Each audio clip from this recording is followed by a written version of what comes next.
অভ্যাসগত সত্য হবে, চিরন্ত সত্য হবে, যেটা যে কাজটা প্রতিদিন করা হয়। যেমন কি বলতে পারো যে আমি প্রতিদিন সকালে উঠে দৌড়াই, আমি প্রতিদিন 10টার সময় পড়তে বসি, সেটা একটা কি অভ্যাসগত বোঝাচ্ছে। তাহলে এরকম যদি বোঝাই তাহলে সেটা কন্টেন্স হবে প্রেজেন্ট ইনডিফিনাইট টেন্স হবে।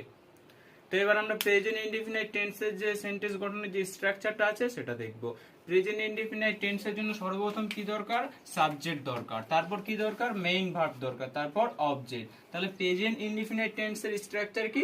Subject plus main verb plus object. এবার আমরা একটা এক্সাম্পল করে দেখি যে করতে পারছি কিনা। ফার্স্ট এক্সাম্পল কি নিয়েছি যে আমি ভাত খাই। তাহলে এইখানে যেরকম কি বলেছি, প্রথমে কি দরকার আমাদের? সাবজেক্ট দরকার। তাহলে এখানে সাবজেক্ট কোনটা? আমি ভাত খাই, সাবজেক্ট হচ্ছে আমি। ভার্ব কোনটা? ভার্ব হচ্ছে খাই, মেন ভার্ব হচ্ছে খাই, আর ভাতটা হচ্ছে অবজেক্ট। তাহলে এবার করা